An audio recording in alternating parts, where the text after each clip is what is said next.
Hello दोस्तों, स्वागत है आपका द वाइट कोट के एक नए एपिसोड में। मेरा नाम अनुज है और आज हम बात करने वाले हैं कुछ ऐसे टॉपिक्स के बारे में जो कि आप रोज़मर्रा की ज़िंदगी में देखते हैं, जैसे कि सोते टाइम खर्राटे लेना या आँख जलन होना, नाक से पानी आना। कुछ ऐसे सिम्पटम्स के बारे में बात करने वाले हैं जो कि डायरेक्ट डॉक्टर्स से हम बात करने वाले हैं। तो आज हमारे साथ हैं एक highly experienced doctor Sirika Verma, जो कि ईएनटी सर्जन है और एलर्जी स्पेशलिस्ट हैं।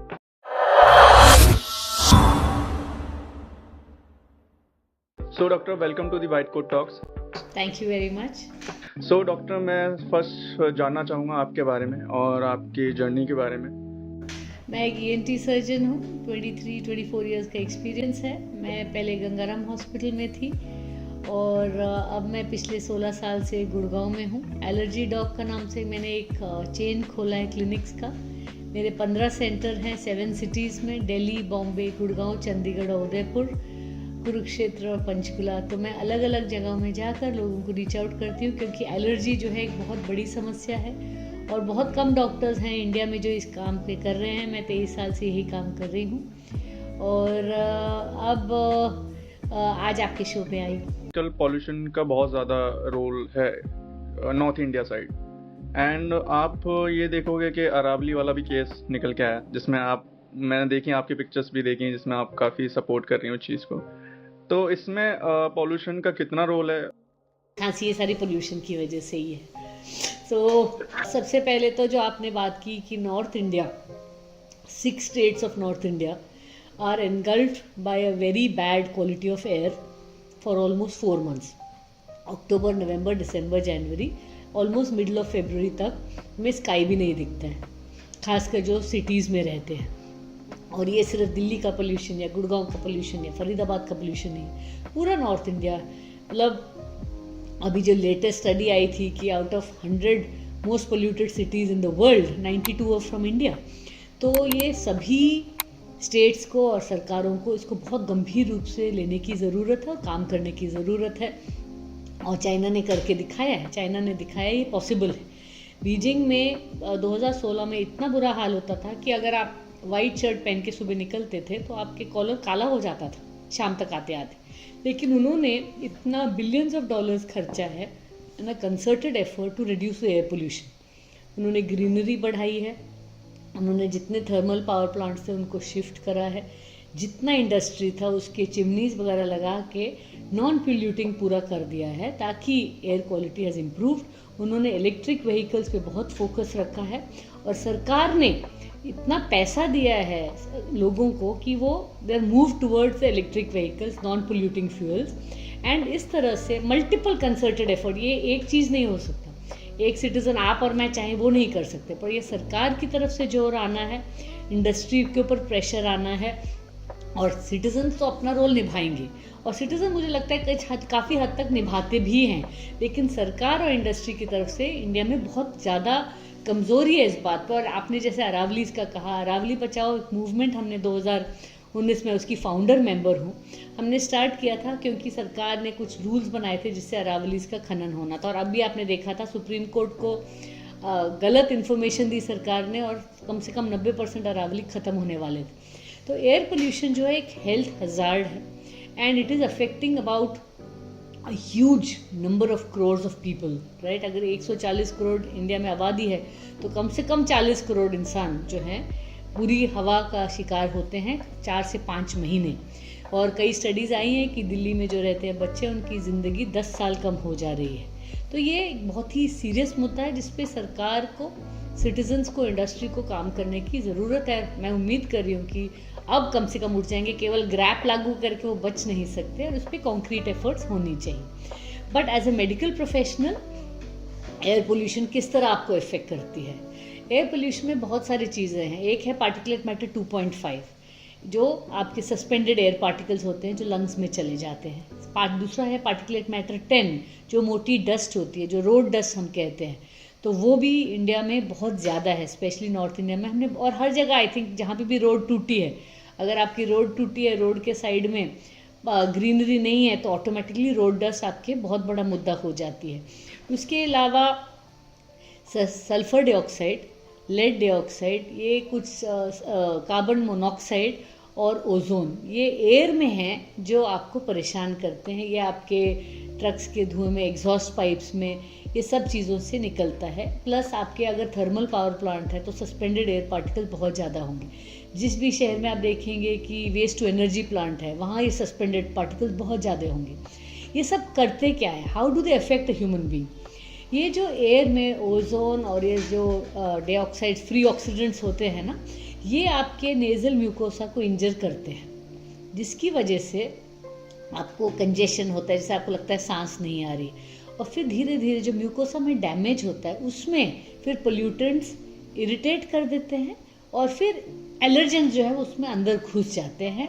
और डस्ट में, जैसे हमने देखा कोविड के दौरान, जो क्योंकि हम पहले तो घर से बाहर 12 घंटे रहते थे, लेकिन अब 24-24 घंटे अपने बेडरूम में बैठे रहे, जिन घर भी छोटे थे और कोई बाहर निकल नहीं पा रहा था, सफाई भी शायद इतने अच्छे से नहीं हो रही थी, तो उसमें हमने देखा कि इंडोर एलर्जेंस जो है वो बहुत बड़ा रीज़न बन गया, जिसकी वजह से पेशेंट को खांसी और छींके ये भी निकल के बहुत आई थी। तो इंडोर एलर्जेंस का अपना रोल है, आउटडोर एलर्जेंस का अपना रोल है। और जो पोल्यूशन है वो इरिटेंट होती है। पोल्यूशन से एलर्जी नहीं होती, लेकिन पोल्यूशन की वजह से इन्फ्लेमेशन हो जाती है, जिससे पेशेंट को इन्फेक्शन बार बार होता है। और आप ये कई डेटा दिखाता है कि नॉर्थ इंडिया में हर साल इस दिसंबर जनवरी दिवाली से लेके होली तक जो हॉस्पिटल एडमिशन है वो बढ़ जाती हैं, क्योंकि जो पेशेंट सिक होते हैं, डायबिटिक हैं, हाइपरटेंसिव, हार्ट अटैक वाले हैं, उनका जो लंग्स हैं वो कॉम्प्रोमाइज़ हो जाते हैं। तो जब उनको इतना सीवियर इन्फेक्शन होता है या सीवियर एलर्जी होती है, तो COPD है, जो पल्मोनरी डिजीज़ है,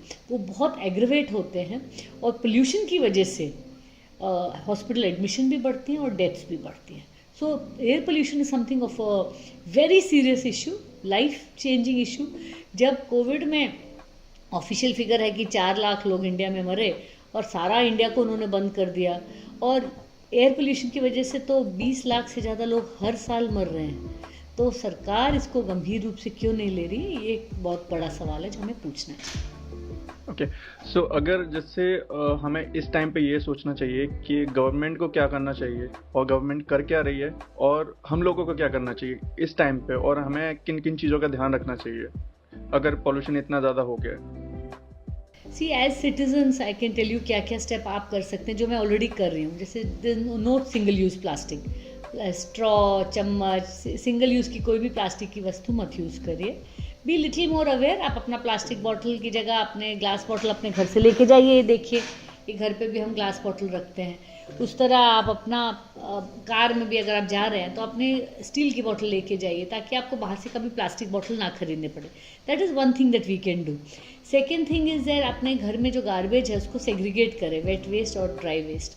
वेट वेस्ट को आप उसको कंपोस्ट करें, ताकि वो जो गार्बेज है वो आपके लैंडफिल में ना जाए, क्योंकि वेट वेस्ट जब जाता है लैंडफिल में तो वो मीथेन और सारी गैसेस प्रोड्यूस करता है, और उसको कोई तरीका नहीं है कि उसको energy, waste to energy convert किया जाए। तो वेट वेस्ट जो घर का खाने वाला कूड़ा है, that is almost 40 to 50% of your garbage, उसको हम कंपोस्ट करें, जो मैं अपनी बिल्डिंग में करवा रही हूँ। और जो ड्राई वेस्ट है, अगर पेपर, ये सब चीज़ें हैं, उसको आप रिसाइकल करें। ई वेस्ट जैसे आपके बिजली की चीज़ें या तारे या इलेक्ट्रॉनिक चीज़ें हैं, उनको कभी भी नॉर्मल डस्टबिन में मत डालिए। ई वेस्ट का हमने अपनी बिल्डिंग में अलग बिन बनाया है, जो हम एक ई वेस्ट सप्लायर को देते हैं, ताकि ये सब चीज़ें, क्योंकि इसमें हेवी मेटल्स होते हैं, मर्क्यूरी होता है, बिस्मथ होता है, ये सब चीज़ें, क्रोमियम होता है, ये सब चीज़ों को कभी भी लैंडफिल में नहीं जाना चाहिए, क्योंकि जब आग लगती है तो इसमें सारे डेंजरस केमिकल्स को आग में चले जाते हैं, फिर वो कैंसरस बन के हमारे फेफड़ों में आते हैं। और जो लैंडफिल में जो भी चीज़ें जाती हैं वो डेंजरस चीज़ें लीचेट में जो सॉइल के अंदर चली जाती हैं, और जहाँ जैसे आपके सॉइल वाटर में चली गई तो खाने के माध्यम से भी वो आपके अंदर आ रही हैं, जिसकी वजह से आप देख रहे हैं कि कैंसर अब कितनी मात्रा में बढ़ रहे हैं। और कई गांव हैं जो जैसे भंडवारी है, गुड़गांव फरीदाबाद के आसपास, वहाँ पे कैंसर की मात्रा कई गुना ज़्यादा है। पंजाब में आप देखेंगे, कोई स्टडी आई थी बिहार में, जो मदर का मिल्क है, ब्रेस्ट मिल्क के अंदर यूरेनियम पाया गया 36% ऑफ द वीमेन। तो और दिल्ली के पानी में जो ग्राउंड वाटर है उसमें यूरेनियम पाया गया। तो ये सारी चीज़ें जो हैं ये हमारे लिए हानिकारक हैं। And air pollution affects every organ of your body, from your skin to your hair to your brains. अब तो ये कह रहे हैं कि जो बेबी है, अनबॉर्न चाइल्ड है, उसके प्लेसेंटा में भी पार्टिकुलेट मैटर 2.5 आ चुका है. तो this is something of a great concern. और अब कह रहे हैं कि in the oceans there are more plastic than fish. तो हम अपनी पूरी धरोहर को किस तरह ख़त्म कर रहे हैं, इसका अवेयरनेस बहुत ज़रूरी है. और मुझे ये बहुत खुशी है कि even though my generation has not done much और हमारी previous generation are totally unaware, लेकिन जो अगली जनरेशन है वो बहुत ज़्यादा अवेयर है इस बारे में कि क्लाइमेट चेंज हो रहा है. और 2050 में we will reach a point where will not irreversible climate change आ जाएगा. तो मुझे बहुत उम्मीद है कि जो अगली जनरेशन है, अगली पीढ़ी से मुझे यही उम्मीद है कि वो इस देश को और इस पूरे वर्ल्ड को बचा पाएंगे, क्योंकि हमारी जनरेशन ने तो काफ़ी किया नहीं. बिल्कुल डॉक्टर. नहीं, ये प्रॉब्लम तो काफ़ी इतनी हो गई है कि लोग ध्यान नहीं दे रहे हैं, बट जो आने वाली जनरेशन है वो काफ़ी इन चीज़ों पे ध्यान दे रही है कि उसे क्या क्या चीज़ें कैरी करनी चाहिए, क्या क्या नहीं करना चाहिए. तो वो काफ़ी चीज़ों पे अभी ध्यान दे रही है. सो दोस्तों, अगर ये एपिसोड आपको पसंद आए तो प्लीज़ चैनल को सब्सक्राइब करें, शेयर करें, लाइक करें. अगर आपके एलर्जी और नाक कान खुजली से रिलेटेड अगर कोई भी आपके क्वेश्चंस एंड डाउट्स हैं तो आप कमेंट सेक्शन में शेयर कर सकते हैं. एंड मैं डॉक्टर्स के सारे सोशल मीडिया लिंक डिस्क्रिप्शन में शेयर कर दूंगा, जिससे कि आप डॉक्टर से डायरेक्ट कनेक्ट कर सकते हैं. So thank you so much and stay healthy, stay safe. Thank you.